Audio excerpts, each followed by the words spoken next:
He's so tough, he blows his nose on sandpaper. He's so hard when he cuts himself shaving, the razor bleeds. You know, my next guest is the Marine who was famously photographed smoking a cigar after the fall of Baghdad 5 years ago.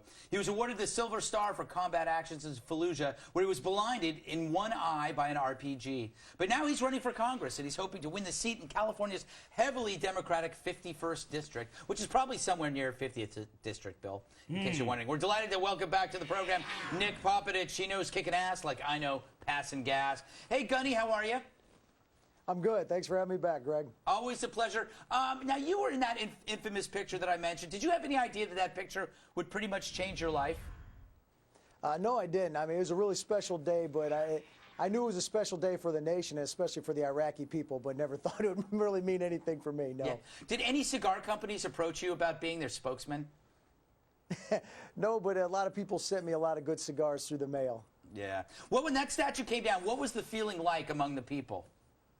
You know, you could see it in their faces, that they'd been under a dictator for all those years, and you could see freedom, the liberty in their faces. You could see how excited they were, that they were just feeling something they'd never known, and many of them their entire lives. And you could see it. It was amazing. It was motivating. It was just a great thing to be a part of. Now, I want to talk about this upcoming election. You say on your website there are many important issues facing your district. First of all, where is your district? It's the southern border of California, the California-Mexico border, the entire length of the state, with the exception of about a mile or two out on the coast. Okay. And what in terms of issues, what I can kind of guess what might be the most important one, but why don't you tell me what are the ones that you're going to be campaigning on?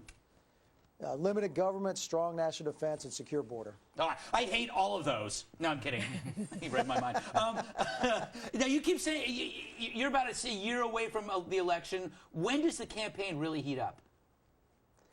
You know, I'm a rookie to this. I got to be honest with you. I'm not a politician. I'm a citizen. I'm a citizen who loves his country. So, as far as I'm concerned, I'm in the fight already. I'm representing my country as best I can right now. Now, you kind of said it's an uphill battle and it's a heavily Democratic area. I mean, what are your chances, you think?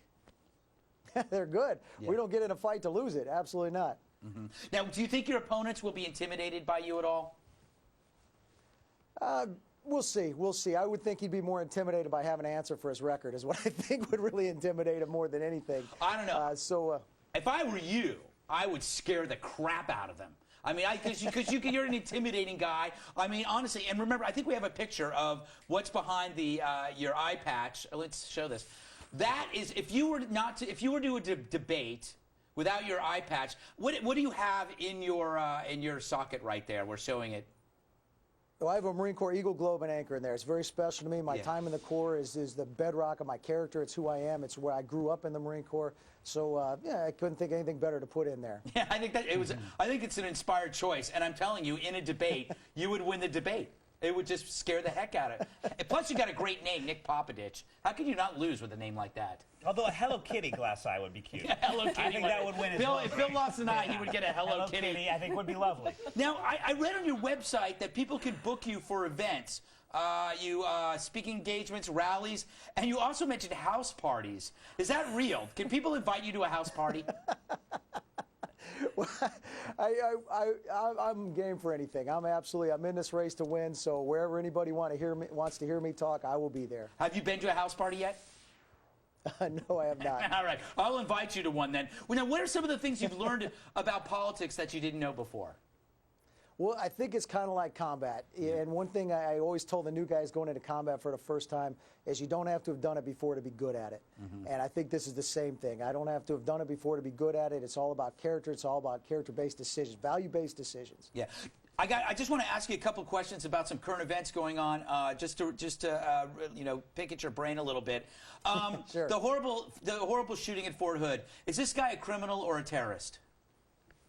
Well, I think he's definitely a little bit of both. And one thing I do know is the Uniform Code of Military Justice is a very old-fashioned judicial system. They will absolutely take care of him. I can guarantee justice will find him. The Department of Defense will absolutely take care of this individual. Yeah. He's a murderer. Let me ask you this quickly, because I don't have much time. Criminal trial in New York City, should that be taking place, or should it be a military trial? Again, I'm a big fan of the military tribunal. We've been handling our enemies of our nation for a long time in that manner. And why we've deviated from that, I think it's just going to be political spectacle. I don't know why you want to give them another platform to spout their views. Try them down on by tribunals and execute them. Yeah, I like the sound of that. Gunny, we got to go. Always a pleasure having you on the show. And as the campaign goes on, we'd love to have you back with updates and telling me how things are going. And great job serving your country. And you're an awesome guy. Thanks a lot.